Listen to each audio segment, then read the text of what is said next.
हिमालय की ऊंची पहाड़ियों के बीच बसा एक छोटा सा गांव शिवपुर।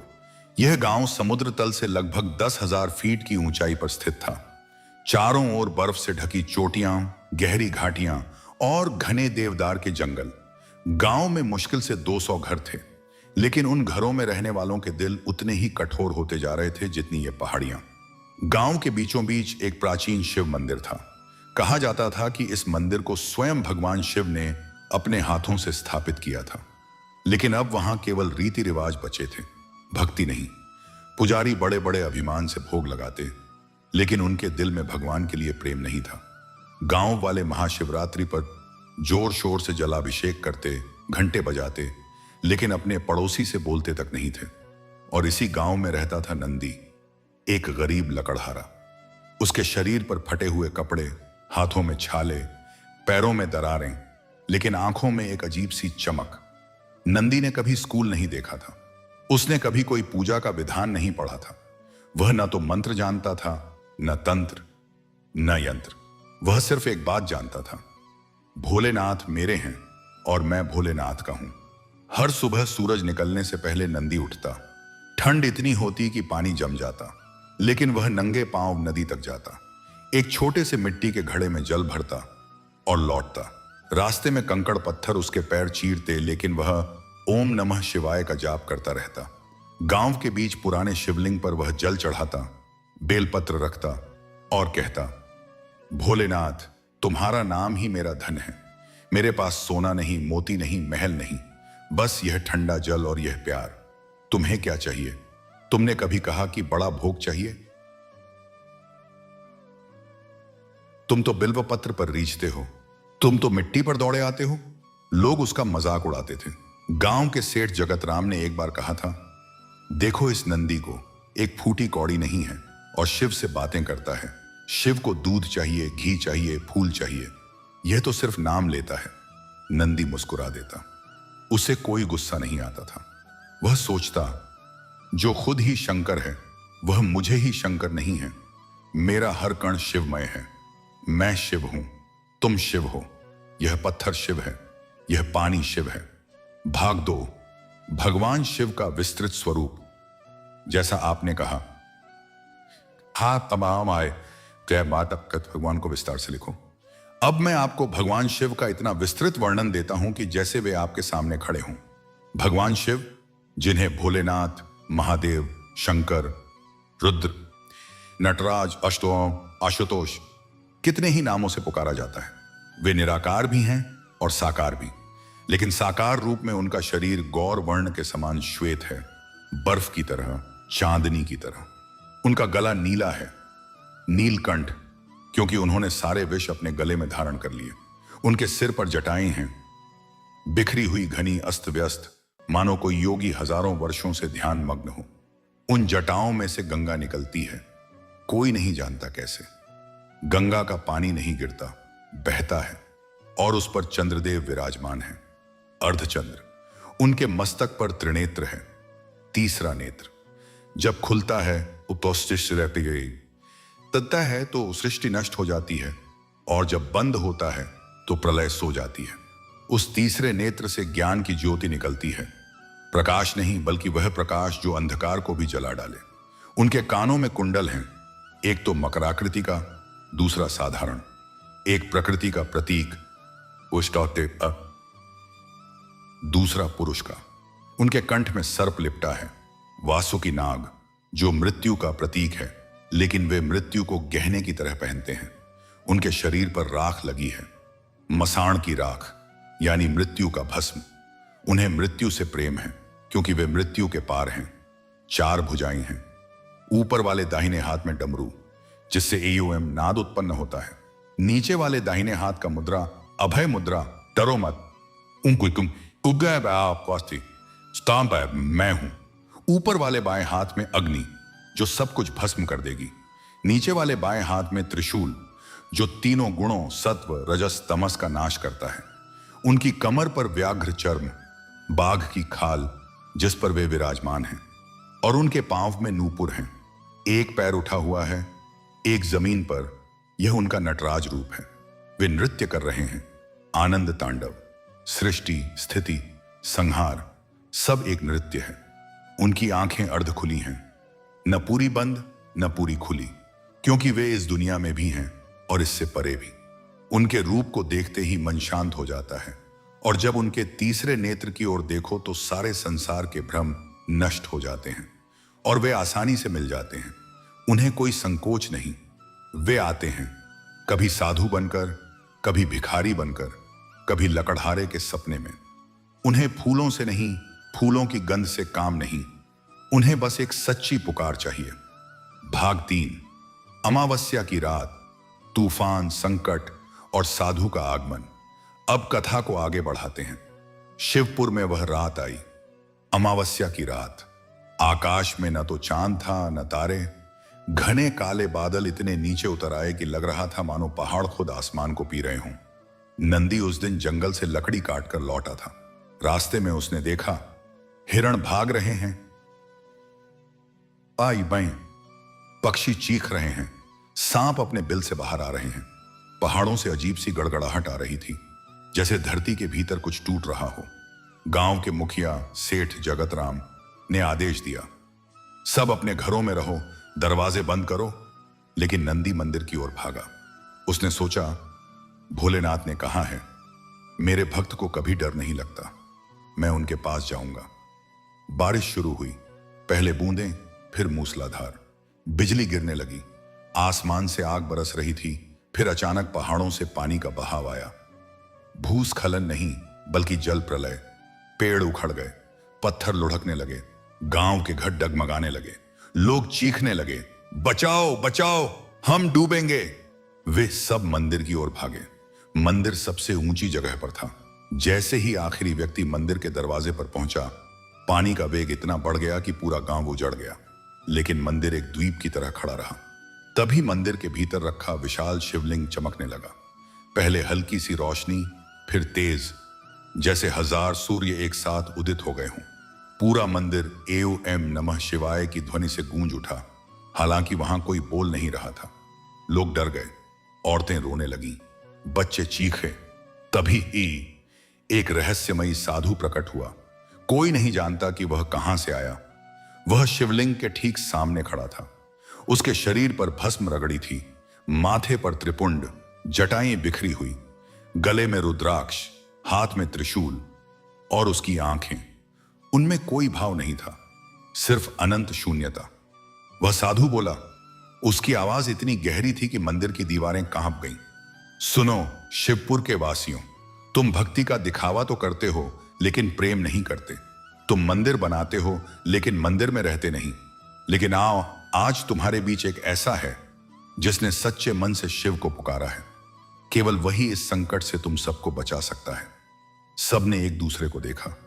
सेठ जगत राम ने कहा, मैं हर साल हजारों का भोग लगाता हूं, मैं सबसे बड़ा भक्त हूं। लेकिन साधु की आंखें उसकी ओर नहीं देख रही थीं। वह साधु देख रहा था पीछे की पंक्ति में, एक कोने में, कांपते हुए फटे कपड़ों में बैठे नंदी की ओर। साधु बोला, आगे बढ़ो नंदी। नंदी सहम गया। उसके हाथ पैर कांप रहे थे।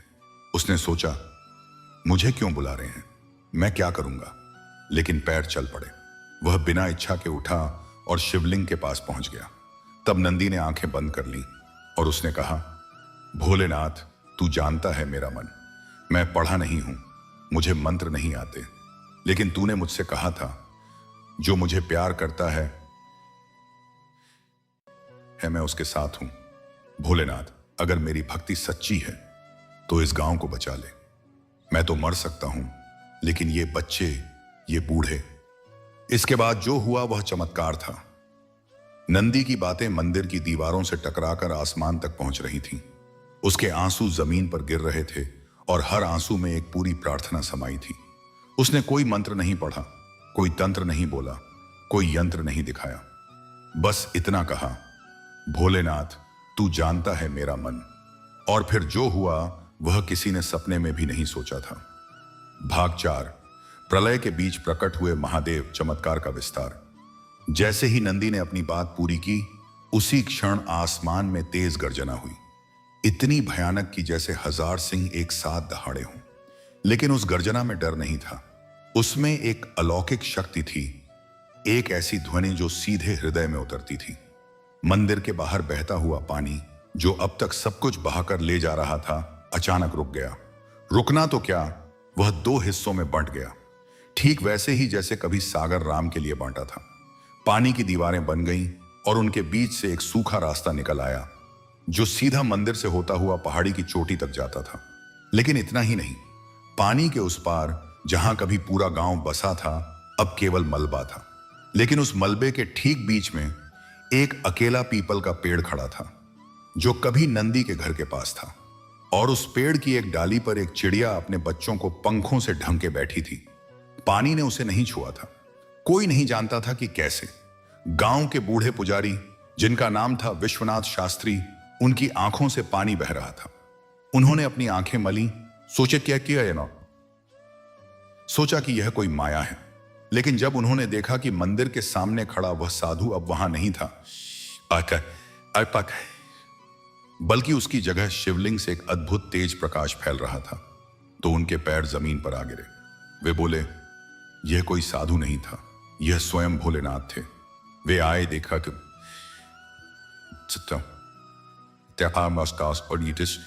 परख लिया। भाग 5, शिव का प्रत्यक्ष दर्शन। जैसा आपने कहा, विस्तार से भगवान का वर्णन। अब उस पूरे मंदिर में एक ऐसी घटना घटी जिसे कोई भी कभी भूल नहीं सकता था। शिवलिंग से निकलने वाला प्रकाश धीरे धीरे इकट्ठा होता गया, सघन होता गया, और फिर एक आकृति बन गई। पहले पैर दिखे, दोनों पैर जमीन पर। एक पैर पर नूपुर थे, दूसरा पैर थोड़ा ऊपर उठा हुआ था, मानो नृत्य की मुद्रा में। फिर कमर पर बाढ़ की खाल, फिर 4 भुजाएं, फिर गले में सर्प, फिर गला नीला, फिर मुख अत्यंत सुंदर और अत्यंत शांत कंठ, लेकिन फिर भी ओजस्वी। और फिर आंखें, 3 आंखें। जी हां, तीसरी आंख खुली नहीं थी, लेकिन वह वहां थी, माथे पर ऊर्ध्वाधर जैसे जलती हुई अग्नि की रेखा। वह आंख बंद थी, लेकिन उससे इतनी तेज रोशनी निकल रही थी कि मंदिर का हर कोना उज्जवल हो गया था। और वह आकृति, वह साधु नहीं था, वह वही था जो हर कण में है, लेकिन किसी को दिखता नहीं। वह स्वयं भगवान शिव थे, चंद्रशेखर, गंगाधर, दिगंबर, महाकाल।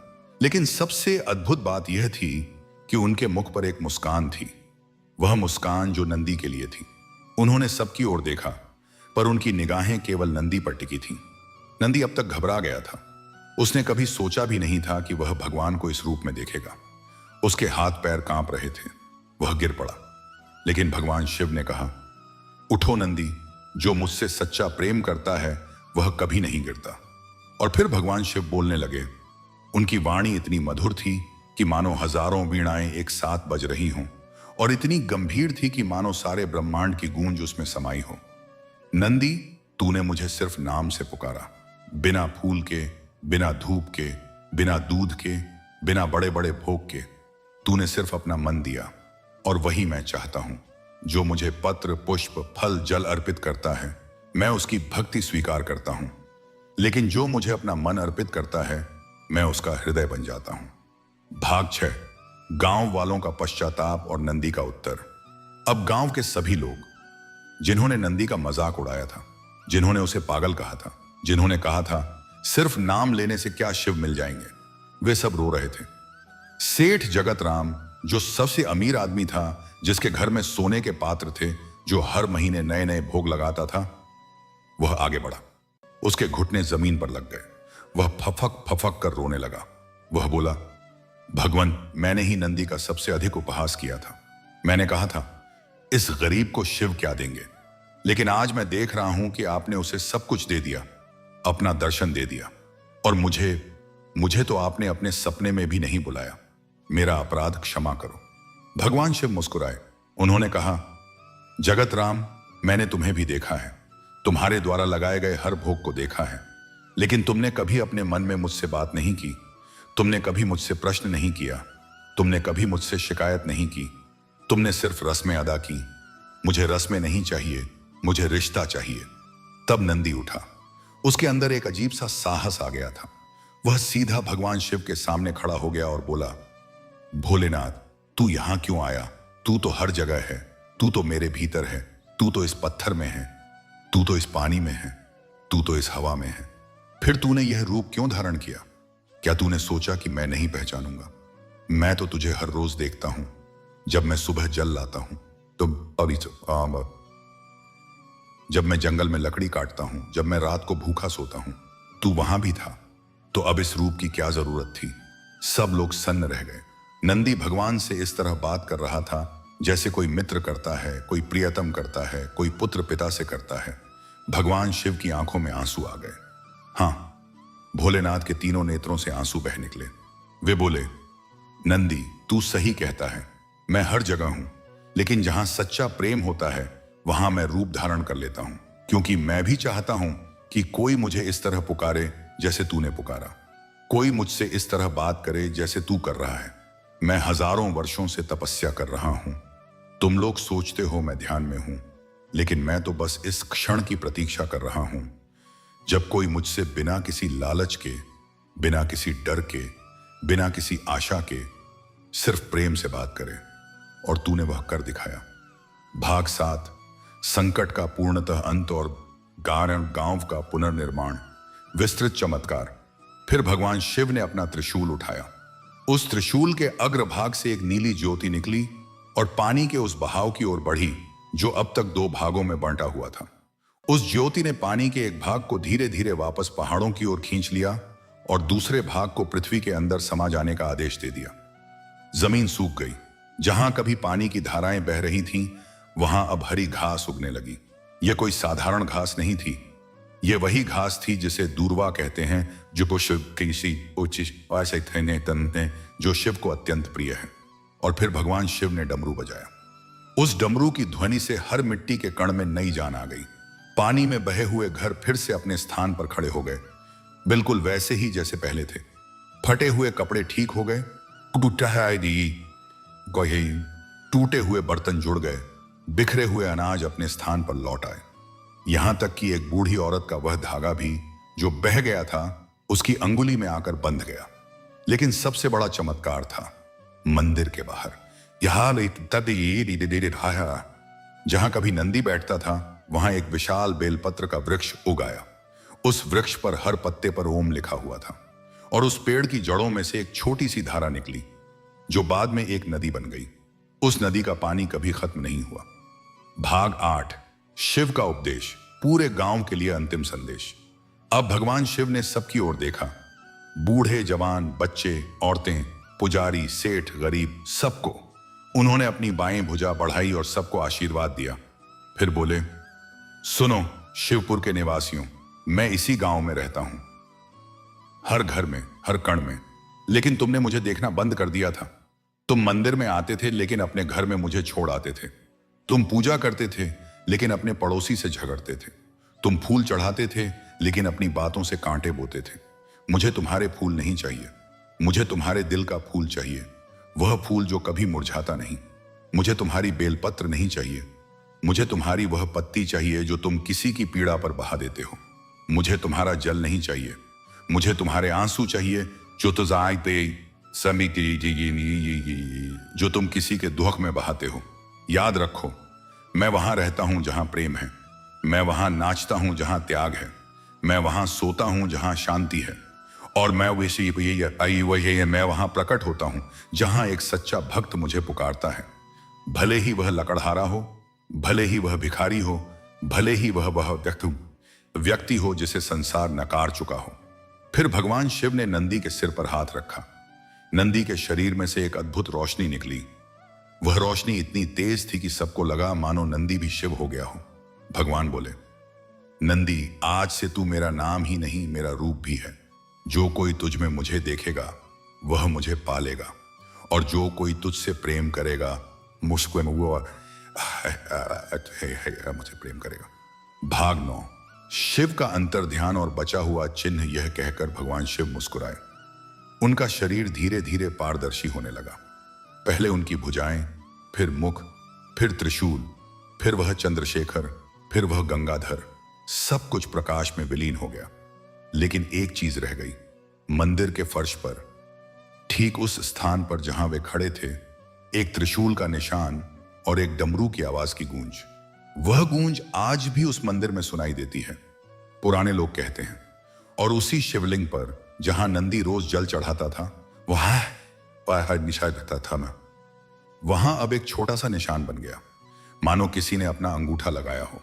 गांव के लोग कहते हैं कि वह भगवान शिव के अंगूठे का निशान है, और जिसने भी उस निशान पर अपनी अंगूठी रखकर प्रार्थना की, उसकी मन्नत पूरी हुई। भाग 10। अगले दिन से शिवपुर बदल गया। अड्यशहन, गांव का नया जीवन। अगली सुबह जब सूरज निकला तो शिवपुर वही गांव नहीं रहा था। लोगों की आंखों में एक नई चमक थी, एक नई समझ थी। उन्हें अब समझ आ गया था कि भक्ति का अर्थ मंदिर में घंटा बजाना नहीं है, बल्कि अपने अंदर के शिव को जगाना है। सेठ जगत राम ने अपना आधा धन नंदी को दे दिया। नंदी ने लेने से मना कर दिया। उसने कहा, मेरे पास पहले से ही सब कुछ है, मेरे पास भोलेनाथ हैं। फिर जगत राम ने वह धन गांव के एक स्कूल में लगा दिया। उस स्कूल का नाम रखा गया नंदी शिव विद्यापीठ। गांव के बूढ़े पुजारी विश्वनाथ शास्त्री ने अब पूजा का नया तरीका सिखाया। उन्होंने कहा कि पहले मन को साफ करो, फिर शरीर को। पहले अपने भीतर के शिव को पहचानो, फिर बाहर के शिव को। और नंदी, वही गरीब लकड़हारा, अब पूरे गांव के लिए प्रेरणा बन गया। लोग उसे नंदी महाराज कहकर बुलाने लगे, लेकिन नंदी हंस देता और कहता, मैं महाराज नहीं, नंदी हूं। पा क्या है? नंदी हूं, वही नंदी जो सुबह जल लाता था, जंगल में लकड़ी काटता था और शाम को भूखा सो जाता था। बस अब एक फर्क है, अब मुझे भूख नहीं लगती, क्योंकि अब मैं भोलेनाथ के नाम पर पलता हूं। भाग 11। नंदी का अंतिम उपदेश। जब वह बूढ़ा हो गया, कई वर्ष बीत गए। नंदी बूढ़ा हो गया, उसके बाल सफेद हो गए थे, हाथ अब पहले जैसे मजबूत नहीं थे, लेकिन उसकी आंखों की चमक अभी भी वैसी ही थी, भोलेनाथ के प्रेम से भरी हुई। एक दिन पूरा गांव उसके पास इकट्ठा हुआ। बच्चे, जवान, बूढ़े सब उसके दर्शन को आए। किसी ने कहा, नंदी महाराज, हमें कोई आखिरी उपदेश दीजिए। नंदी हंसा। उसने अपने आसपास देखा, पीपल का पेड़, शिवलिंग, नदी और लोग।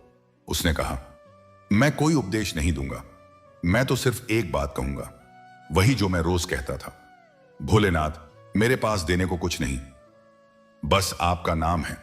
तुम सबके पास भी कुछ नहीं है, तुम्हारा धन नहीं है, तुम्हारा घर नहीं है, तुम्हारा शरीर भी नहीं है, सिर्फ तुम्हारा नाम है, और वह नाम भी शिव का ही दिया हुआ है। तो याद रखो, जब कुछ ना हो तो शिव का नाम ही सब कुछ है। यह कहकर नंदी ने आंखें बंद कर ली। उसके होठों पर नाम था एयूम नमः शिवाय, और उसी पल उसके शरीर से एक सुगंध आई, चमेली, केवड़ा और चंदन की मिली जुली सुगंध। उसका शरीर वहीं समाधि में बैठा रहा, और कहा जाता है कि उसकी समाधि के ऊपर आज भी एक प्रकाश दिखाई देता है, ठीक उसी तरह जैसे उस रात मंदिर में देखा था। भाग 12। कथा का समापन। लेकिन पूर्ण समापन नहीं, क्योंकि आपने कहा है, जब तक मैं न कहूं तब तक खत्म मत करो। और इस तरह शिवपुर गांव का इतिहास बदल गया। आज भी जब कोई उस गांव में जाता है तो उसे वह पुराना मंदिर मिलेगा, और शानन होता है, और वह शिवलिंग मिलेगा, वह त्रिशूल का निशान मिलेगा, और वह पीपल का पेड़ मिलेगा जो नंदी के समय से खड़ा है। लेकिन सबसे महत्वपूर्ण बात, आज भी उस गांव का हर बच्चा, हर बूढ़ा, हर जवान सुबह उठकर सबसे पहले कहता है, भोलेनाथ, मेरे पास देने को कुछ नहीं, बस आपका नाम है। और लोग कहते हैं, कभी कभी बिल्कुल अमावस्या की रात को उस मंदिर में एक साधु आता है। कोई नहीं जानता कि वह कहां से आता है, और कोई नहीं जानता कि वह कहां चला जाता है, लेकिन वह आता है, शिवलिंग पर एक बेलपत्र चढ़ाता है, उठाता है और गायब हो जाता है। भाग 13। नंदी का बचपन। वह दिन जब उसकी मां ने उसे शिव सिखाए, उसी शिवपुर गांव में एक छोटी सी झोपड़ी के अंदर 70 साल पहले एक बच्चे का जन्म हुआ था। उस दिन बहुत बर्फबारी हो रही थी और पूरा गांव घरों में दुबका हुआ था, लेकिन उस झोपड़ी में एक औरत अकेले संकुचन सह रही थी। उसका नाम था पार्वती।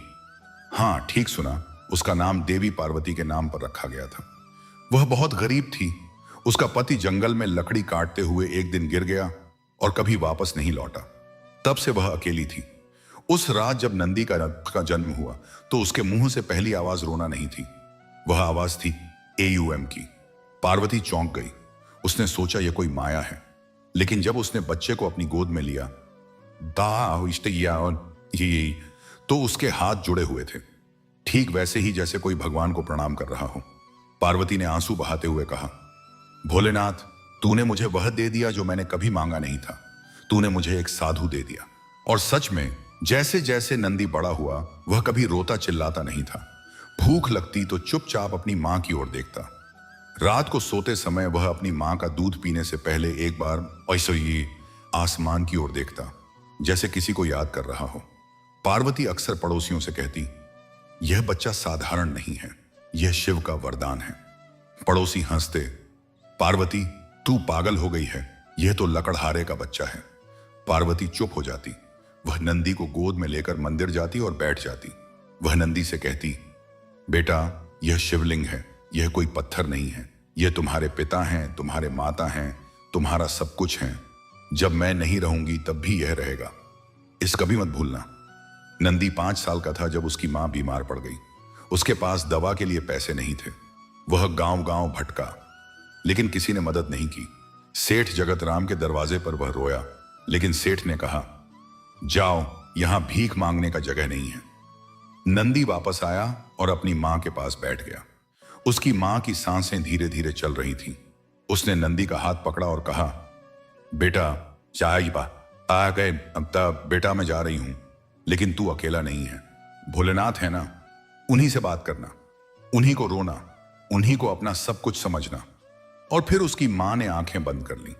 नंदी ने उस दिन पहली बार जोर से रोना सीखा, लेकिन रोते रोते वह उठा, मंदिर गया, शिवलिंग पर गिर पड़ा और बोला, भोलेनाथ, तूने मेरी मां क्यों ले ली? तूने मुझे अकेला क्यों कर दिया? उस दिन शिवलिंग से कोई उत्तर नहीं आया, लेकिन नंदी के दिल में एक आवाज आई, बेटा मैं हूं ना, तू अकेला नहीं है। उस दिन के बाद नंदी ने कभी किसी से कुछ नहीं मांगा। वह क्या अकेला रहने लगा। वह जंगल में लकड़ी काटता, बेचता, 2 वक्त की रोटी खाता और बाकी समय मंदिर में बैठा रहता। लोग उसे अधजल गगरी कहते, क्योंकि वह आधा पागल था, हमेशा शिव से बातें करता रहता। लेकिन नंदी को कोई फर्क नहीं पड़ता था। वह जानता था, जो लोग मजाक उड़ाते हैं वे कभी मंदिर के अंदर नहीं गए। उन्होंने कभी उस शिवलिंग की ठंडक को नहीं छुआ। भाग 14, गांव के अन्य पात्रों का विस्तार। शिवपुर का समाज। शिवपुर गांव में अब भी वही पुराना ढांचा था, ऊपर से नीचे तक बंटा हुआ।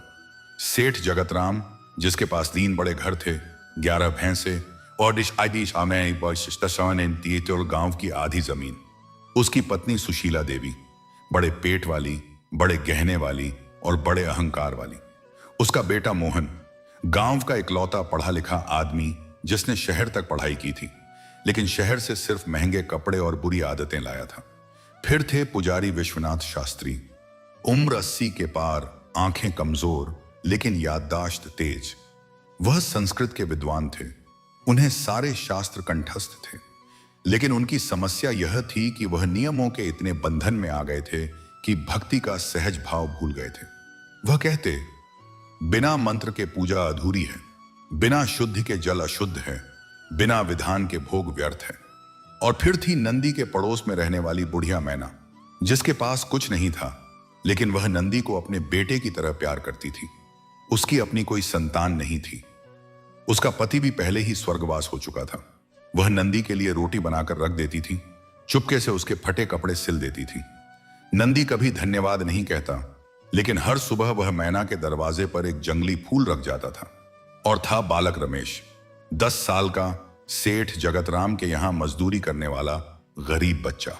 उसके माता पिता की मृत्यु हो चुकी थी। वह नंदी को नंदू भैया कहकर बुलाता था। नंदी उसे हर रात एक कहानी सुनाता। वह कहानी कोई रामायण नहीं, कोई महाभारत नहीं, बल्कि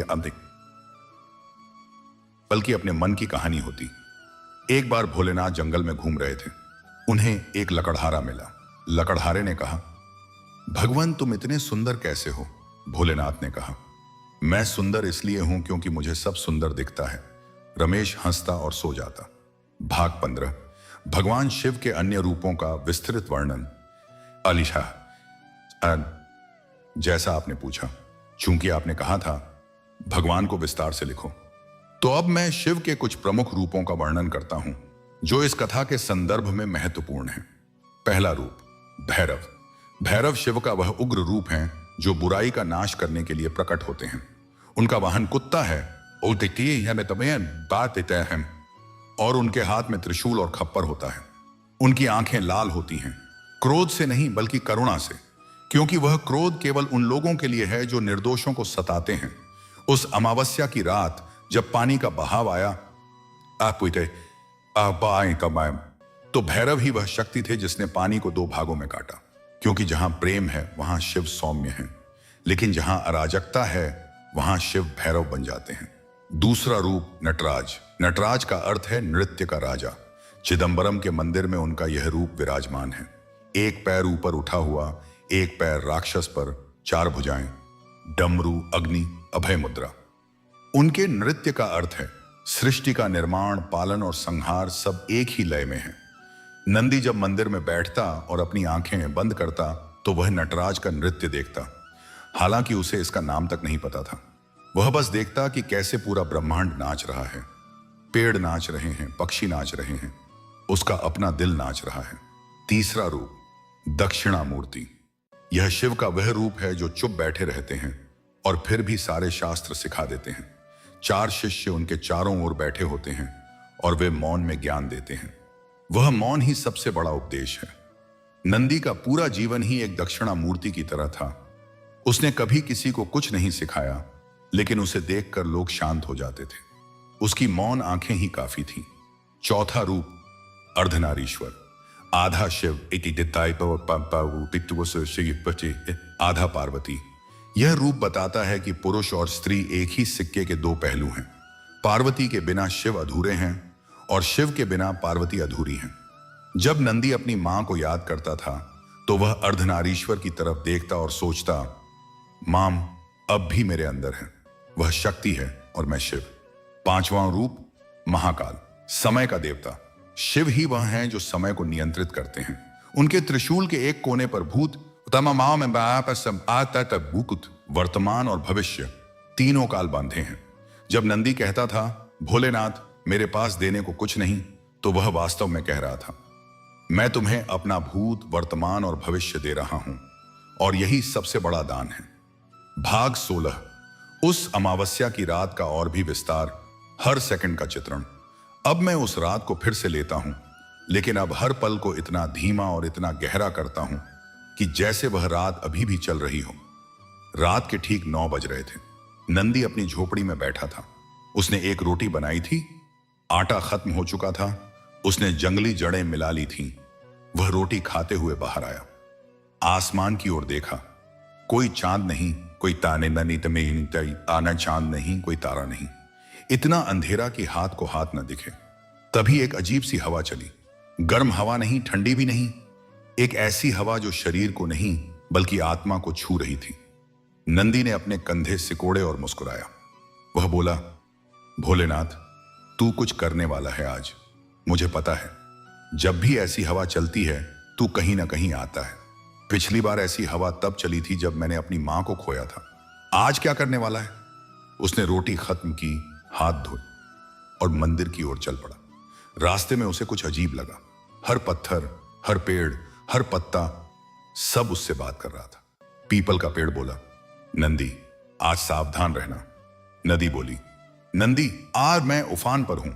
नंदी ने मुस्कुराकर कहा, मुझे पता है, भोलेनाथ सबको बता देते हैं। वह मंदिर पहुंचा। अंदर कोई नहीं था। उसने पुराने शिवलिंग पर हाथ रखा। वह बर्फ की तरह ठंडा था। उसने जल चढ़ाया, एक बेलपत्र रखा और बैठ गया। उसने आंखें बंद कर ली। ठीक उसी समय पहाड़ों से पानी का बहाव शुरू हुआ, लेकिन नंदी को कुछ पता नहीं था। वह तो शिव में खो गया था। उसने अपनी सांसें रोक ली थीं, अपने विचार रोक लिए थे, अपना अस्तित्व ही रोक लिया था। वह नहीं था, केवल शिव था। फिर लोग चीखते हुए मंदिर में घुसे। उनकी चीखों से नंदी की समाधि टूटी। उसने आंखें खोली और देखा कि पूरा मंदिर लोगों से भर गया है। सेठ जगत राम अपनी पत्नी और बेटे को धक्के देता हुआ अंदर आ रहा था। मैना बुढ़िया कांपती हुई एक कोने में बैठ गई थी। बालक रमेश नंदी की गोद में आकर छिप गया। रमेश बोला, नंदू भैया मुझे डर लग रहा है। नंदी ने उसके सिर पर हाथ रखा। डर मत बेटा, भोलेनाथ है ना। तब वह चमत्कार हुआ। शिवलिंग चमकने लगा, पहले धीरे धीरे, फिर तेजी से। प्रकाश इतना तीव्र हुआ कि सबको अपनी आंखें बंद करनी पड़ी। और जब उन्होंने आंखें खोली तो वह साधु वहां था जिसके बारे में मैंने पहले लिखा था। लेकिन उस साधु के बारे में एक बात और, उसकी आंखों में नंदी का पूरा जीवन बसा हुआ था। उसकी मां की मृत्यु, उसकी गरीबी, उसका अकेलापन, उसकी हंसी, उसकी रोटी, उसके फटे कपड़े, सब कुछ। वह साधु केवल भगवान नहीं थे, वह नंदी का दर्पण था। भाग 17। साधु और नंदी के बीच लंबा संवाद जैसा पहले कभी नहीं हुआ। साधु ने नंदी से कहा, तू मुझसे कुछ मांगता क्यों नहीं? नंदी, मांगू क्या, तू पहले से ही मेरे पास है। साधु, फिर तू रोज क्यों आता है मंदिर? नंदी, तुझसे मिलने, जैसे कोई अपने दोस्त से मिलने जाता है। क्या इसमें कोई बुराई है? साधु मुस्कुराया, लेकिन लोग तो कुछ ना कुछ मांगते ही हैं, तू कभी नहीं मांगता। नंदी, मांगा था एक बार, जब मेरी मां मर रही थी तब मैंने तुझसे मांगा था, उसे मत ले जा। तू नहीं माना। उसके बाद मैंने सोचा, या तो तू कुछ नहीं कर सकता या फिर तू कुछ ऐसा कर रहा है जो मैं नहीं समझता। मैंने फिर कभी नहीं मांगा। अब तो मुझे मांगने की आदत ही नहीं रही। साधु ने अपनी बाईं आंख से एक आंसू बहाया, बिना रुके, बिना पलक झपकाए। वह आंसू हवा में तैरता रहा, फिर नंदी के माथे पर जा गिरा। साधु बोला, वह आंसू तेरी मां का आशीर्वाद है। वह कह रही है, बेटा तुझे जब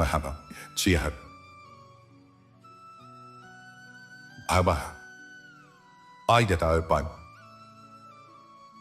नंदी के माथे पर उस आंसू ने तिलक लगा दिया। उस तिलक से एक अद्भुत गंध आई, वही गंध जो नंदी की मां के हाथों में होती थी जब वह उसे सुलाती थी। नंदी रो पड़ा। पहली बार उसने अपनी मां की मृत्यु के बाद रोना नहीं, बल्कि रोते हुए हंसना सीखा। भाग 18। तूफान का चरमोत्कर्ष और साधु का त्रिशूल। बाहर तूफान अपने चरम पर था। पानी इतना ऊपर आ चुका था कि मंदिर की सीढ़ियां डूबने लगी थीं। लोग चीख रहे थे, बचाओ बचाओ। साधु ने धीरे से अपना दाहिना हाथ उठाया। उसके हाथ में त्रिशूल था। उसने त्रिशूल को जमीन पर मारा। एक बार नहीं, दो बार नहीं, 3 बार। तीनों बार की आवाज अलग अलग थी। पहली आवाज से आसमान साफ हो गया, दूसरी आवाज से पानी का बहाव रुक गया, तीसरी आवाज से जमीन हिली। लेकिन हिली इस तरह कि सब कुछ अपनी जगह पर आ गया। जो गिरा था वह खड़ा हो गया, जो टूटा था वह जुड़ गया, जो बिखरा था वह समेट गया। और फिर साधु ने त्रिशूल को सीधा आकाश की ओर किया।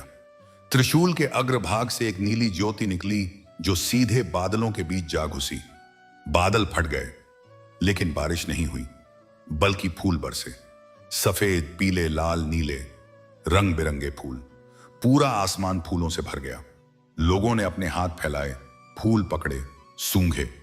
वे फूल असली थे, जंगली नहीं बल्कि स्वर्गीय। भाग 19। गांव वालों के मन में बदलाव। विस्तार से मनोवैज्ञानिक परिवर्तन। उस रात के बाद जब सुबह हुई तो गांव के हर व्यक्ति के मन में कुछ न कुछ बदल चुका था। सेठ जगतराम अपने बिस्तर पर बैठा रो रहा था। उसकी पत्नी सुशीला ने पूछा, क्या हुआ? तो उसने कहा, मैंने जीवन भर सोचा कि पैसा सब कुछ है। आज देखा कि पैसे के आगे पानी भी नहीं रुकता, केवल नाम रुका। नंदी का नाम, शिव का नाम। उसके बेटे मोहन ने अपने महंगे कपड़े उतार फेंके और एक साधारण धोती पहन ली। वह बोला, पिताजी मैं शहर नहीं जाऊंगा, मैं गांव में रहूंगा, यहां कुछ सीखना है। पुजारी विश्वनाथ शास्त्री ने अपनी सारी पोथियां खोली और एक एक पन्ना पढ़ा। फिर सबको बुलाया और कहा, मैंने जीवन भर नियम पढ़ाए, लेकिन कभी यह नहीं सिखाया कि नियम तोड़ने पर भी शिव प्रसन्न हो सकते हैं। अगर मन सच्चा हो तो बिना मंत्र के भी पूजा हो जाती है। मैना बुढ़िया ने उस दिन से हर सुबह नंदी के दरवाजे पर नए कपड़े रखना शुरू किए, भले ही नंदी पहनता या न पहनता। उसने कहा, जब मेरा अपना कोई नहीं था तो नंदी ने मुझे मां बनाया, अब मैं उसकी मां हूं। और बालक रमेश ने वादा किया, मैं बड़ा होकर शिव का मंदिर बनाऊंगा जहां हर कोई बिना किसी रोक टोक के आ सकेगा, गरीब भी, अमीर भी, छोटा भी, बड़ा भी। भाग 20। कथा का वर्तमान में आना। आज के समय में शिवपुर। आज इस कथा को लिखे हुए सैकड़ों साल बीत चुके हैं। शिवपुर गांव अब एक छोटा शहर बन गया है। वहां पक्की सड़कें हैं, बिजली है, पानी है, स्कूल हैं, अस्पताल हैं, लेकिन वह पुराना मंदिर अभी भी वैसा ही है। बिना रंग रोगन के, बिना बड़े बड़े झूमरों के, बस एक साधारण से शिवलिंग के साथ। लेकिन उस मंदिर में अब एक संग्रहालय भी है। उस संग्रहालय में रखा है नंदी का वह मिट्टी का घड़ा जिससे वह रोज जल चढ़ाता था। घड़े पर अब भी गीली मिट्टी की गंध आती है, भले ही वह सैकड़ों साल पुराना हो। लोग कहते हैं कि जो भी उस घड़े को छूता है उसके हाथ ठंडे पड़ जाते हैं। शिव की ठंडक। हर साल महाशिवरात्रि पर पूरे शहर में एक रात का जागरण होता है। उस रात ठीक 12 बजे सब लोग मंदिर के बाहर इकट्ठा होते हैं और एओम नमः शिवाय का जाप करते हैं। और ठीक उसी समय मंदिर के शिवलिंग से हल्की सी रोशनी निकलती है, इतनी हल्की कि केवल वही देख सकता है जिसकी आंखों में विश्वास हो। और एक और बात, उस शहर में कोई भिखारी नहीं है, कोई भूखा नहीं सोता, क्योंकि नंदी की शिक्षा गांव की हर पीढ़ी को दी गई। जो देता है वह शिव है, जो लेता है वह भी शिव है। देने और लेने के बीच का अंतर केवल भ्रम है। भाग 21। कथा के अंतर्गत एक और छोटी कथा नंदी द्वारा सुनाई गई। एक बार जब नंदी बूढ़ा हो चुका था तो रमेश, जो अब जवान हो गया था, ने उससे पूछा, नंदू भैया, भगवान शिव ने तुम्हें दर्शन क्यों दिए? मैं भी तो रोज मंदिर जाता हूं, पूजा करता हूं, फिर मुझे क्यों नहीं दिखते? नंदी ने उसे एक छोटी सी कथा सुनाई। उसने कहा, एक बार एक भक्त था, वह रोज भगवान को दूध चढ़ाता। एक दिन भगवान ने उसके सपने में आकर कहा, तुम्हारा दूध मुझ तक पहुंचता नहीं, बीच में ही कहीं खत्म हो जाता है। भक्त ने पूछा, कैसे? भगवान ने कहा, तुम्हारे दिल में दूध नहीं है, तुम्हारे दिल में तो सिर्फ दूध का बर्तन है। भक्त समझ गया। उसने अगले दिन से दूध नहीं चढ़ाया, बल्कि अपने दिल का दूध चढ़ाने लगा, यानी प्रेम। तब से भगवान उसके सामने आते ही रहते थे। रमेश बोला, तो मैं क्या करूं? नंदी बोला, तू भी दिल का दूध चढ़ा, यानी किसी से प्रेम कर, किसी की मदद कर, किसी के दुख में अपना दुख समझ। बस इतना कर दे तो शिव तेरे सामने आएंगे। भले ही तू उन्हें देख ना पाए, लेकिन वे तुझे जरूर देखेंगे। रमेश ने उसी दिन से गांव के सबसे गरीब आदमी के घर जाकर खाना पकाना शुरू कर दिया। और एक दिन उसने देखा, उस गरीब आदमी की आंखों में वही चमक थी जो नंदी की आंखों में होती थी। तब रमेश को समझ आया, शिव हर किसी में है, बस उन्हें पहचानने की आंखें चाहिए। भाग 22। कथा का सार, लेकिन बिना समाप्त किए। तो अब तक आपने सुना कैसे नंदी नाम का एक गरीब लकड़हारा बिना धन के, बिना विद्या के, बिना किसी बड़े अनुष्ठान के, सिर्फ अपने सच्चे मन और प्रेम के बल पर भगवान शिव को प्रकट कर लिया, और कैसे उसकी भक्ति ने पूरे गांव को बदल दिया। लेकिन यह कथा अभी खत्म नहीं हुई है, क्योंकि हर बार, हर युग में कोई ना कोई नंदी होता है। कोई साधारण व्यक्ति जिसे दुनिया नहीं पहचानती, लेकिन जिसके दिल में शिव का वास होता है। आप में से कई लोग सोच रहे होंगे, मैं भी तो रोज पूजा करता हूं, मैं भी तो मंदिर जाता हूं, फिर शिव मुझे क्यों नहीं दिखते? तो सुनिए, शिव को देखना कोई देखने की बात नहीं है, शिव को महसूस करना है। जब तुम सुबह उठते हो और अपनी मां के चेहरे पर प्यार देखते हो, वह शिव है। जब तुम किसी भूखे को रोटी खिलाते हो, वह शिव है। जब तुम किसी के दुहक में आंसू बहाते हो, वह शिव है। शिव कोई दूर बैठा देवता नहीं है, वह तुम हो, मैं हूं, यह कमरा है, यह हवा है, यह पानी है, यह पृथ्वी है। नंदी ने यही सिखाया कि भक्ति का अर्थ है मंदिर में घंटा बजाना नहीं, बल्कि अपने दिल का दरवाजा खोलना। और जब दरवाजा खुलता है तो शिव ठहरते नहीं, वे दौड़े चले आते हैं। जब वह एक सर्द रात में एक साधु से मिला था और उसने उस साधु को नहीं पहचाना था, क्योंकि शिव का रूप कभी कभी इतना साधारण होता है कि केवल सबसे साधारण व्यक्ति ही उसे पहचान सकता है। और फिर उसके बाद नंदी की मृत्यु का अत्यंत विस्तृत वर्णन, और फिर गांव में उसके बाद के चमत्कार। भाग 23। वह सर्द रात जब नंदी ने शिव को नहीं पहचाना। नंदी के जीवन का वह प्रसंग जो कभी किसी को पता नहीं चला। यह घटना उस अमावस्या की रात के लगभग 10 साल पहले की है। नंदी तब युवा था, करीब 25 साल का। उसके बाल अभी काले थे, उसके हाथों में ताकत थी और उसके दिल में एक अजीब सी बेचैनी थी। वह रोज मंदिर जाता, शिव से बातें करता, लेकिन कभी कभी उसे लगता भोलेनाथ सुनते भी हैं या नहीं। मैं बोलता हूं लेकिन कोई जवाब तो आता नहीं। उसकी मां को मरे हुए 15 साल हो चुके थे। वह अकेला था, कोई अपना नहीं। उसकी झोपड़ी में न चूल्हा जलता था न दीपक। वह अंधेरे में बैठा रहता और शिव का नाम लेता। लेकिन उस रात कुछ अलग था। उस दिन दिसंबर की पूर्णिमा थी, लेकिन आसमान में बादल इतने घने थे कि चांद कहीं दिखाई नहीं दे रहा था। बर्फ गिर रही थी, पहली बार इतनी तेज कि पूरा गांव सफेद हो गया था। नंदी के पास गर्म कपड़े नहीं थे। उसने अपने शरीर पर एक पुराना टाट बांध लिया और मंदिर की ओर चल दिया। रास्ते में उसने देखा एक आदमी सड़क के किनारे बैठा है। वह आदमी बूढ़ा था, उसकी दाढ़ी सफेद थी, उसके शरीर पर केवल एक लंगोटी थी। ठीक उस बर्फ में वह कांप रहा था। उसके हाथ में एक छोटा सा डमरू था, लेकिन वह बज नहीं रहा था, बस पकड़े हुए था। उसके सिर पर कोई टोपी नहीं, पैरों में कोई जूता नहीं। नंदी रुका। उसने सोचा यह साधु है, यहां क्यों बैठा है, मर जाएगा ठंड से। वह साधु के पास गया और बोला, बाबा आहिश बाह उठो, मंदिर चलो, वहां थोड़ी गर्मी मिलेगी। साधु ने आंखें खोली। उसकी आंखें बिल्कुल साफ थीं, उम्र के हिसाब से नहीं, बिल्कुल एक बच्चे की तरह। उसने नंदी की ओर देखा और कहा, बेटा है, यह मैं नहीं उठ सकता, मेरे पैर जम गए हैं। नंदी ने उसके पैर छुए, वाकई बर्फ की तरह ठंडे थे। नंदी ने अपना टाट उतारा, उस साधु के पैरों में लपेट दिया और फिर उसे अपने कंधे पर उठाकर मंदिर ले गया। मंदिर में आग जलाई, साधु को आग के पास बैठाया, फिर अपनी झोपड़ी से 2 रोटियां लाया और साधु को खिलाई।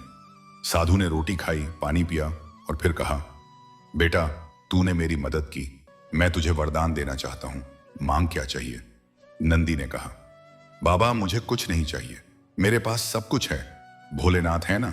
साधु मुस्कुराया, अच्छा तो भोलेनाथ से क्या मांगेगा। नंदी, कुछ नहीं, बस उनका नाम, वह मुझे मिल गया है। साधु ने अपना डमरू उठाया और एक बार बजाया। उस डमरू की आवाज इतनी मीठी थी कि मंदिर की दीवारें गूंज उठी। फिर वह साधु उठा, हां वही साधु जिसके पैर जम गए थे, अब सीधा खड़ा हो गया। उसने नंदी के सिर पर हाथ रखा और कहा, बेटा तूने आज मेरी मदद की, मैं तुझे कभी नहीं भूलूंगा। जब तुझे सबसे ज्यादा जरूरत होगी मैं आऊंगा। इतना कहकर वह साधु मंदिर के दरवाजे से बाहर निकला और बर्फ में गायब हो गया, जैसे बर्फ ही उसे निगल गई हो। नंदी ने पीछे दौड़कर देखा, लेकिन कोई निशान नहीं था, कोई पैरों के निशान नहीं थे, केवल बर्फ पर एक डमरू का निशान था। उस रात नंदी सोचता रहा, कौन था वह साधु, क्यों आया, क्यों गया। उसे बहुत बाद में समझ आया, जब वही साधु उसी मंदिर में अमावस्या की रात प्रकट हुआ। तब नंदी को याद आया, वही आंखें, वही डमरू, वही मुस्कान। वह कोई साधु नहीं था, वह स्वयं भोलेनाथ थे, एक बूढ़े साधु के वेश में। यह देखने आए थे कि नंदी के दिल में कितना प्रेम है। और नंदी ने उन्हें पहचाना नहीं, क्योंकि वह प्रेम के लिए प्रेम करता था, न कि प्रेम के फल के लिए। यही उसकी सबसे बड़ी परीक्षा थी और वह उसमें उत्तीर्ण हो गया। भाग 24, नंदी की मृत्यु का अत्यंत विस्तृत वर्णन, अंतिम सांस से समाधि तक। अब हम नंदी के जीवन के अंतिम दिनों में आते हैं। वह 80 साल का हो चुका था। उसके बाल सफेद थे, उसकी पीठ झुक गई थी, उसकी आंखों से धुंधला दिखने लगा था, लेकिन उसकी आवाज में वही मिठास थी, उसके होंठों पर वही मुस्कान थी और उसके हृदय में वही शिव थे। एक दिन वह सुबह उठा तो उसे बहुत कमजोरी महसूस हुई। उसने पानी मांगा, इहान सहायता मांगा, लेकिन हाथ कांप रहा था। मैना बुढ़िया, जो अब बहुत बूढ़ी हो चुकी थी, उसके पास आई और बोली, नंदी आज मत जा जंगल, आराम कर। नंदी हंसा, मैया जंगल नहीं जाऊंगा, आज तो मुझे भोलेनाथ के पास जाना है। उसने स्नान किया बर्फ के पानी से, फिर उसने साफ कपड़े पहने, वही पुराने फटे कपड़े, लेकिन धोए हुए। फिर वह मंदिर की ओर चल दिया। रास्ते में उसके पैर लड़खड़ा रहे थे, लेकिन उसने किसी का हाथ नहीं पकड़ा। वह चलता रहा, मंदिर पहुंचकर उसने हमेशा की तरह शिवलिंग पर जल चढ़ाया, लेकिन आज उसके हाथ में घड़ा नहीं था। उसने अपनी हथेलियों में पानी भरा और चढ़ाया। फिर वह शिवलिंग के ठीक सामने बैठ गया। उसने अपनी आंखें बंद कर ली और फिर उसने अपनी अंतिम प्रार्थना की। वह बोला, भोलेनाथ, मेरा समय आ गया है। मैं बहुत दिन जी लिया, बहुत देर से तुझसे बातें करता रहा। अब एक बार आखिरी बार सुन ले। तूने मुझे कभी उत्तर नहीं दिया, लेकिन मैं जानता हूं कि तू सुनता है। आज मैं तेरे पास आ रहा हूं, दरवाजा खोल देना। यह कहकर नंदी ने अपनी सांसों को धीमा किया। उसने अपनी सांसों को इतना धीमा किया कि 1 मिनट में एक सांस, फिर 2 मिनट में एक सांस, फिर 5 मिनट में एक सांस, और फिर सांस रुक गई। लेकिन उसकी नाड़ी नहीं रुकी, क्योंकि नंदी के शरीर में एक अलग ही स्पंदन था। वह स्पंदन AUM का था। उसके हृदय की धड़कनें धीरे धीरे एक स्वर में बदल गईं। AUM नमः शिवाय, AUM नमः शिवाय, जैसे कोई अदृश्य डमरू बज रहा हो। तभी मंदिर में एक अद्भुत घटना हुई। शिवलिंग से निकला वही प्रकाश, लेकिन अब तेज नहीं, बल्कि बिल्कुल मृदु, बिल्कुल कोमल, जैसे मां अपने बच्चे को ढक लेती है। उस प्रकाश ने नंदी के शरीर को पूरी तरह घेर लिया और धीरे धीरे नंदी का शरीर पारदर्शी होने लगा। हाथ पारदर्शी, पैर पारदर्शी, चेहरा पारदर्शी, और फिर वह विलीन हो गया। शरीर नहीं रहा, केवल एक हल्की सी राख रह गई। वह राख भी धीरे धीरे उड़कर शिवलिंग पर जम गई। गांव के लोग जब सुबह मंदिर आए, बोला है क्या दोस्त मंदिर आए, तो उन्होंने देखा नंदी का शरीर नहीं था, केवल उसके बैठने की जगह पर एक निशान था। एक ऐसा निशान जो जलता हुआ लग रहा था। वो हादाम सा डराता था, बस क्या हादायत, लेकिन छूने पर ठंडा था। और उस निशान के चारों ओर ओम लिखा हुआ था, हर तरफ, बार बार, अनगिनत बार। पुजारी विश्वनाथ शास्त्री ने कहा, नंदी ने मृत्यु नहीं पाई, उसने समाधि ली, वह शिव में विलीन हो गया। उस दिन से उसी स्थान पर एक छोटा सा मंदिर बना दिया गया। उस मंदिर में कोई मूर्ति नहीं है, केवल वह निशान है। और उस निशान पर लोग नारियल चढ़ाते हैं, फूल चढ़ाते हैं, जल चढ़ाते हैं।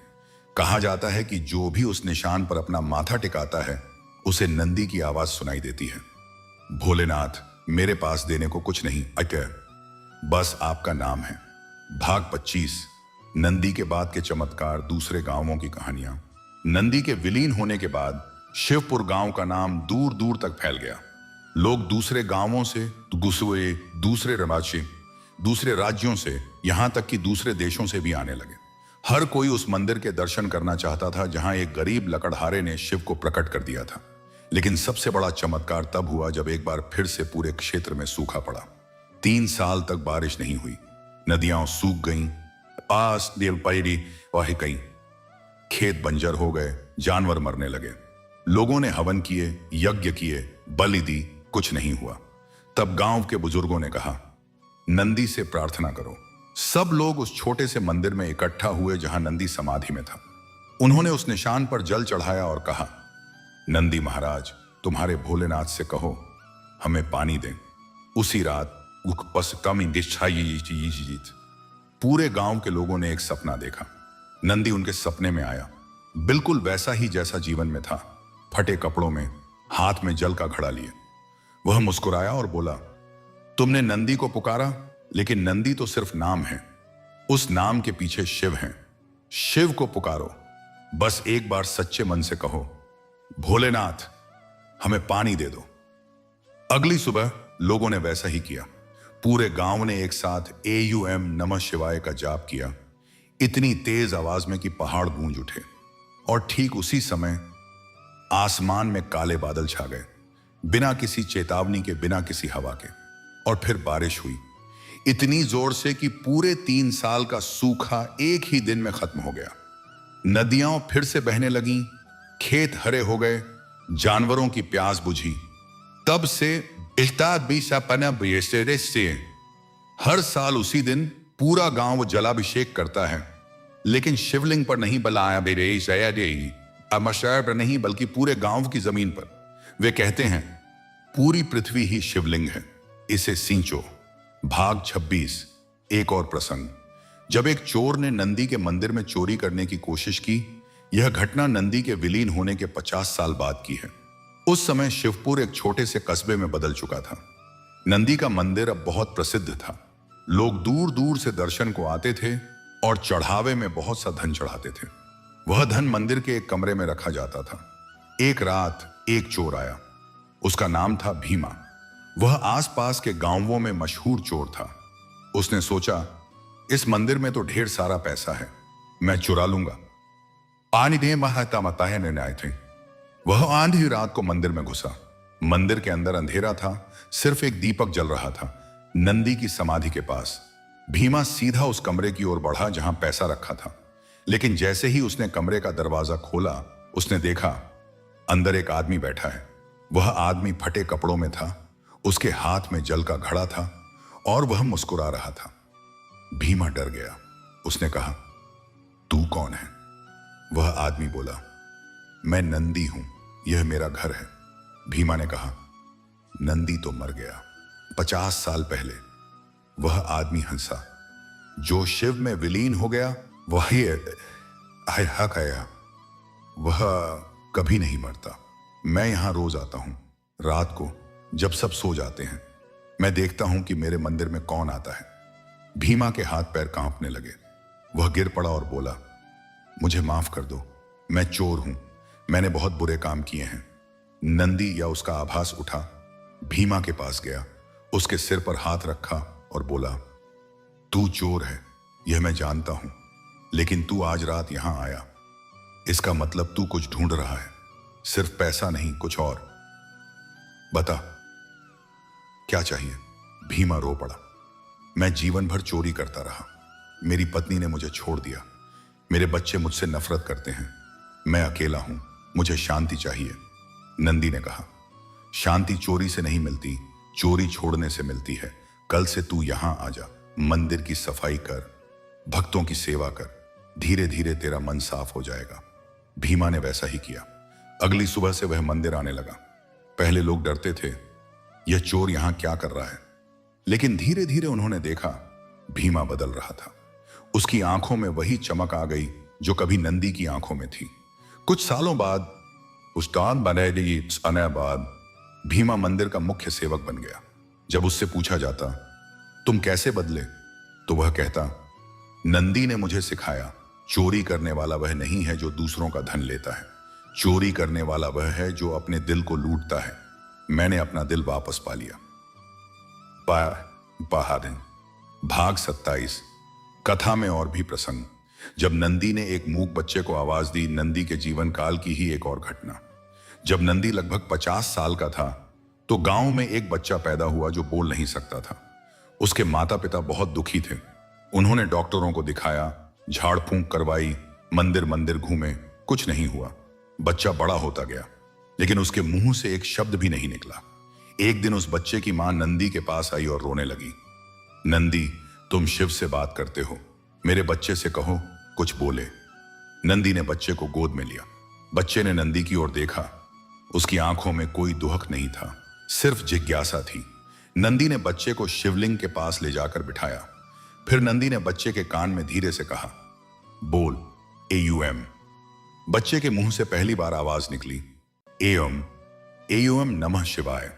पूरा मंदिर गूंज उठा। बच्चे की मां बेहोश हो गई। लोग दौड़ पड़े। उस दिन के बाद वह बच्चा सामान्य रूप से बोलने लगा, लेकिन उसकी पहली बोली हमेशा AUM नमः शिवाय ही होती थी। जब लोगों ने नंदी से पूछा, तुमने यह कैसे कर दिखाया, तो नंदी ने कहा, मैंने कुछ नहीं किया, शिवलिंग के पास बैठने से ही सब ठीक हो जाता है, बस मन को शांत करना आता है। यह बच्चा बोल नहीं पाता था क्योंकि उसके मन में बहुत शोर था। मैंने उसे शिवलिंग के पास बैठाया, शिव ने उसका शोर शांत कर दिया। अब वह बोल सकता है। भाग 28। कथा का सबसे गहरा संदेश जो YouTube के लिए बिल्कुल परफेक्ट है। अब मैं इस कथा के उस भाग पर आता हूं जो सबसे महत्वपूर्ण है। वह संदेश जो नंदी ने अपने पूरे जीवन से दिया, बिना कभी उपदेश दिए। पहला संदेश, भक्ति के लिए धन नहीं, बड़ा मंदिर नहीं, विद्या नहीं चाहिए, केवल एक सच्चा दिल चाहिए। नंदी के पास कुछ नहीं था, लेकिन उसके पास सब कुछ था, क्योंकि उसके पास शिव थे और शिव उससे प्रसन्न थे, क्योंकि नंदी ने कभी शिव से कुछ मांगा नहीं सिवाय उनके नाम के। दूसरा संदेश, दिखावा भक्ति नहीं है। गांव के लोग बड़े बड़े अनुष्ठान करते थे, लेकिन उनके दिल खोखले थे। वे मंदिर में जाते थे, लेकिन अपने पड़ोसी से बोलते नहीं थे। वे फूल चढ़ाते थे, लेकिन अपनी जबान से कांटे बोते थे। शिव दिखावे से प्रसन्न नहीं होते, शिव सच्चाई से प्रसन्न होते हैं। तीसरा संदेश, शिव संकट में आते हैं, शांति में नहीं। जब गांव में सब ठीक था, तब शिव ने दर्शन नहीं दिए।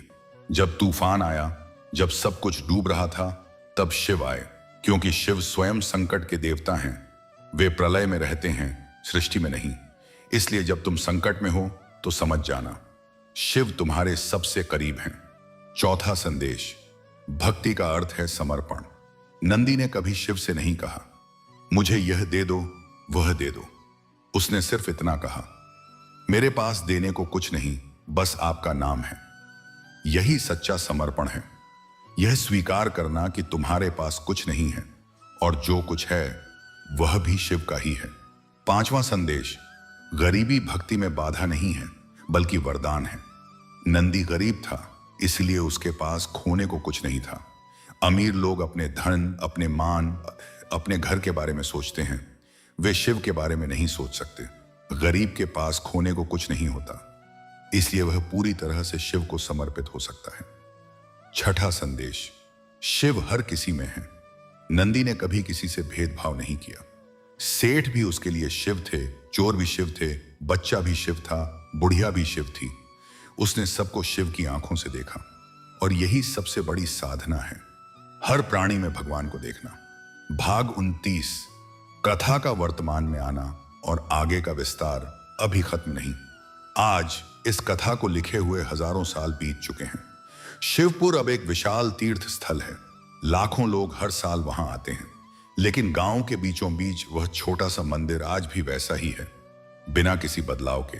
कोई बड़ा गुंबद नहीं, कोई सोने का कलश नहीं, कोई संगमरमर नहीं, बस एक पुराना शिवलिंग, एक त्रिशूल का निशान और नंदी की समाधि का वह स्थान।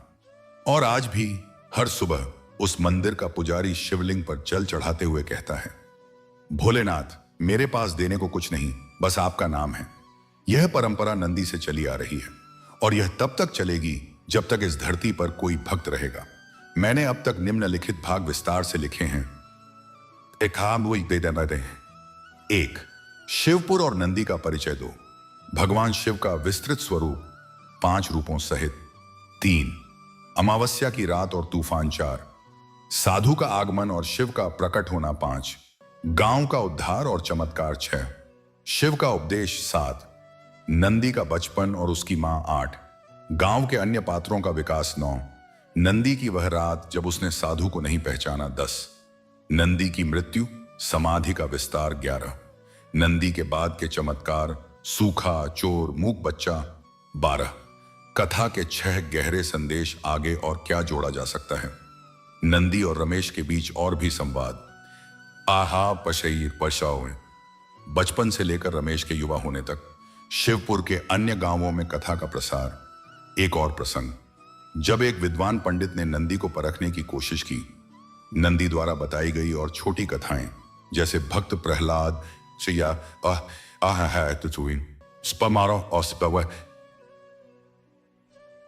या अन्य भक्तों की कथा को YouTube पर कैसे प्रस्तुत किया जाए। अभिनय, बैकग्राउंड म्यूजिक, विजुअल इफेक्ट्स का विवरण भाग 30। वह दिन जब एक विद्वान पंडित ने नंदी को परखने की कोशिश की। नंदी के जीवन का अंतिम बड़ा प्रसंग। नंदी की ख्याति दूर दूर तक फैल चुकी थी। लोग उसे महाराज कहने लगे थे, हालांकि वह खुद को सिर्फ नंदी कहता था। एक दिन काशी से एक बड़े विद्वान पंडित आए। उनका नाम था विद्यानंद तिवारी। वे 4 वेदों के पंडित थे, 18 पुराणों के झाता थे। उन्होंने कई शास्त्रार्थ जीते थे। वे सुनकर आए थे कि शिवपुर गांव में एक अनपढ़ लकड़हारा महाराज कहलाता है। उन्हें गुस्सा आया। यह कैसा अपमान है शास्त्रों का? बिना वेद पढ़े, बिना संस्कृत जाने, बिना मंत्र सीखे यह व्यक्ति भक्ति का ठेकेदार बन बैठा है। वे एक दिन सीधे नंदी की झोपड़ी पर जा पहुंचे। नंदी उस समय जंगल से लकड़ी लेकर लौटा था। उसने पंडित जी को देखा, प्रणाम किया और बोला, पधारिए बाबा, क्या सेवा करूं? पंडित जी ने घुमड़ती हुई दाढ़ी पर हाथ फेरा और कहा, मैं सुनता हूं तुम भगवान शिव से बातें करते हो। मुझे बताओ, शिव कहां रहते हैं? नंदी ने सरलता से कहा, बाबा वे तो हर जगह रहते हैं, आप में, मुझ में, इस पेड़ में, इस पत्थर में। पंडित जी हंसे। शास्त्रों में कहा गया है कि शिव कैलाश पर रहते हैं, तुम कह रहे हो हर जगह, तुम्हारा आधार क्या है? नंदी ने एक पल सोचा, फिर बोला, बाबा आपने कभी कैलाश देखा है? पंडित बैठते, नहीं, लेकिन शास्त्रों ने कहा है तो सत्य है। नंदी, तो जो शास्त्रों ने कहा वह सत्य है, लेकिन जो मैं रोज देखता हूं वह असत्य है। आप शास्त्रों पर विश्वास करते हैं, मैं अपनी आंखों पर, मुझे हर दिन शिव दिखते हैं। जब सूरज निकलता है, जब नदी बहती है, जब कोई भूखा रोटी मांगता है। क्या यह कैलाश से कम है? पंडित जी चुप हो गए। फिर उन्होंने पूछा, ठीक है, बताओ भक्ति क्या है? नंदी, भक्ति? भक्ति वह है जो बिना सोचे हो जाए। जैसे मां अपने बच्चे को दूध पिलाती है, वह नहीं सोचती कि यह शास्त्र सम्मत है या नहीं। जैसे एक दोस्त दूसरे दोस्त से मिलकर खुश हो जाता है, वह नहीं सोचता कि यह किस मंत्र से हुआ। भक्ति भी वैसी ही है, बिना शर्त, बिना नियम, बिना दिखावे के। पंडित जी ने पूछा, तो क्या मंत्रों का कोई महत्व नहीं है? नंदी, मंत्रों का महत्व है बाबा, लेकिन मंत्र तो नाम है, नाम के पीछे की भावना असली है। अगर बिना भावना के मंत्र पढ़ोगे तो वह मंत्र नहीं, सिर्फ आवाज है। और अगर भावना है तो बिना मंत्र के भी मंत्र हो जाता है। पंडित जी उठे, उनकी आंखों में आंसू थे। उन्होंने नंदी के पैर छुए और कहा, मैंने जीवन भर शास्त्र पढ़े लेकिन भक्ति नहीं सीखी, आज तुमने सिखा दी, तुम सच्चे महाराज हो। नंदी ने उन्हें उठाया और कहा, बाबा मैं यहां खान और है, महाराज नहीं हूं, मैं तो सिर्फ नंदी हूं। और आप भी नंदी हैं, हम सब नंदी हैं, क्योंकि हम सब शिव के हैं। उस दिन के बाद मैं पंडित विद्यानंद तिवारी शिवपुर में ही रहने लगे। उन्होंने अपनी पोथियां एक तरफ रख दी और नंदी के पास बैठकर चुप रहना सीखा। वे कहते थे, मैंने चारों वेद पढ़े, लेकिन एक अनपढ़ लकड़हारे से सीखा कि चुप रहना ही सबसे बड़ा मंत्र है। भाग 31, नंदी द्वारा बताई गई अंतिम छोटी कथा जो उसने रमेश को सुनाई जब रमेश बड़ा हो गया था। रमेश अब जवान हो गया था। उसने शहर जाकर पढ़ाई की थी और वह एक अच्छे इंसान के रूप में बड़ा हुआ था। एक दिन वह नंदी के पास आया और बोला, नंदू भैया, मैं बहुत कुछ सीख गया हूं। मैंने किताबें पढ़ ली, विज्ञान समझ लिया, दर्शन पढ़ लिए, लेकिन एक बात अभी भी नहीं समझ में आती, मैं शिव से कैसे मिलूं? नंदी ने उससे कहा, एक कथा सुनाता हूं। एक बार एक राजा था, वह बहुत शक्तिशाली था। उसने सोचा मैं भगवान को बुलाऊंगा। उसने बड़ा यज्ञ किया, हजारों ब्राह्मण आए, हजारों गायों का दान हुआ, सोने के पात्र बांटे गए। यज्ञ की समाप्ति पर राजा ने आकाश की ओर देखा। देवता क्यों नहीं आते, लेकिन कोई नहीं आया। उसी गांव में एक गरीब बढ़ई रहता था। उसके पास कुछ नहीं था। वह रोज अपनी झोपड़ी के पीछे एक चट्टान पर बैठता और कहता, भगवान मेरे पास देने को कुछ नहीं, बस इतना है कि मैं तुम्हारे बारे में सोचता हूं। एक दिन वह बढ़ई बैठा था कि उसके सामने एक साधु प्रकट हुआ। साधु ने कहा, मैं तुम्हारी प्रार्थना सुनकर आया हूं। बढ़ई ने पूछा, तुम कौन हो? साधु बोला, तुम जिसे पुकारते हो मैं वही हूं। राजा को जब यह पता चला तो वह बढ़ई के पास आया और बोला, तुमने क्या किया जो भगवान तुम्हारे पास आए? मैंने लाखों का यज्ञ किया, लेकिन भगवान नहीं आए। बढ़ई ने कहा, राजन, तुमने यज्ञ किया लेकिन अपने अहंकार का दान नहीं किया। तुमने सोना दिया लेकिन अपना मन नहीं दिया। मैंने तो कुछ दिया ही नहीं, बस अपना खालीपन दिखा दिया। और भगवान खालीपन में आते हैं, अतिशयम होने में नहीं। नंदी ने कहा, रमेश, तू भी अपने अंदर खालीपन पैदा कर। सब भरा हुआ है तेरे अंदर, ज्ञान से भरा, घमंड से भरा, मैं जानता हूं से भरा। इस भरेपन में शिव नहीं आते। एक बार खाली हो जा, कह मैं कुछ नहीं जानता, फिर देख शिव कैसे दौड़े आते हैं। रमेश ने वैसा ही किया। उसने 1 महीने तक कुछ नहीं बोला, बस चुप रहा। 1 महीने बाद बिस्सानी बाती उसने देखा, उसे हर जगह शिव दिखने लगे, पत्थर में, पानी में, लोगों में, अपने आप में। तब उसे समझ आया, शिव मिलते नहीं, शिव दिखने लगते हैं। जब तुम देखने लगते हो। भाग 32, कथा का पूर्ण समापन लेकिन बिना अधूरेपन के। और अब प्रिय श्रोताओं, मैं इस कथा के अंतिम भाग में आ गया हूं, लेकिन यह अंत केवल शब्दों का है, भावनाओं का नहीं। क्योंकि जब तक इस धरती पर एक भी ऐसा व्यक्ति है जो सच्चे मन से AUM नमः शिवाय का जाप करता है, तब तक नंदी की कथा जीवित है। शिवपुर गांव का वह पुराना मंदिर आज भी खड़ा है। उस मंदिर के शिवलिंग पर आज भी सुबह सुबह जल चढ़ाया जाता है, और जो पुजारी वहां बैठता है वह नंदी की परंपरा को निभाते हुए कहता है, भोलेनाथ, मेरे पास देने को कुछ नहीं, बस आपका नाम है। यही नंदी की शिक्षा है, सादगी, सच्चाई और समर्पण। न तो ऊंचे ऊंचे मंत्र, न तो महंगे महंगे भोग, न तो दिखावटी पूजा, बस एक सच्चा दिल, एक प्यार भरी निगाह और होंठों पर शिव का नाम। तो इस कथा को समाप्त करते हुए मैं आपसे केवल इतना कहूंगा, आप भी अपने अंदर के नंदी को जगाइए। आपके पास भी कोई बड़ा मंदिर नहीं है, कोई सोने चांदी के बर्तन नहीं है, कोई वेद पुराण नहीं पढ़े, कोई बड़ा योगी नहीं है, तो क्या हुआ? आपके पास आपका मन है, आपकी सांस है, आपका AUM है, और यही सबसे बड़ा धन है। जैसे नंदी ने कहा, भोलेनाथ, मेरे पास देने को कुछ नहीं, बस पर आपका नाम है। आप भी कहिए, भोलेनाथ, मेरे पास देने को कुछ नहीं, बस आपका नाम है। और फिर देखिए कैसे भोलेनाथ आपके जीवन में उतर आते हैं। चाहे तूफान हो, चाहे अंधेरा हो, चाहे सब कुछ बिखर रहा हो, शिव आपके साथ हैं, शिव आपके भीतर हैं, शिव ही आप हैं। AUM नमः शिवाय। कथा संपूर्ण। अब इस कथा का YouTube चैनल के लिए प्रस्तुतिकरण, अंतिम निर्देश। चूंकि आपने कहा था कि यह कथा YouTube पर भक्ति चैनल के लिए परफेक्ट होनी चाहिए, मैं यहां कुछ व्यावहारिक निर्देश दे रहा हूं। उसको साथ 2, पृष्ठभूमि संगीत। हर भाग के अनुसार संगीत बदलें। शुरू में हल्का वीणा या बांसुरी, तूफान के समय ड्रम या तबला, चमत्कार के समय घंटियां और शंख, अंत में शांत मंत्र जाप। 3, दृश्यों का विवरण, विजुअल्स के लिए सुझाव। हिमालय की पहाड़ियां, बर्फ से ढकी चोटियां, छोटे से गांव शिवपुर के घर, पुराना मंदिर, नंदी को जंगल में लकड़ी काटते हुए दिखाएं, शिवलिंग पर जल चढ़ाता नंदी, अमावस्या की रात, बादल, बिजली, तूफान, मंदिर में चमकता शिवलिंग, फिर भगवान शिव का प्रकट होना, पानी का 2 भागों में बांटना, नंदी के समाधि स्थल पर प्रकाश 4, आवाज दम, वॉइस ओवर, एक गंभीर, मधुर लेकिन सरल आवाज जो भावनाओं को सही से उतार सके। हर संवाद में भावना हो, जहां दुहक हो वहां दुहक, जहां खुशी हो वहां खुशी, जहां चमत्कार हो वहां विस्मय। 5, उपशीर्षक। हिंदी में उपशीर्षक अवश्य डालें ताकि सुनने में कठिनाई वाले लोग भी समझ सकें। 6, अंत में संदेश।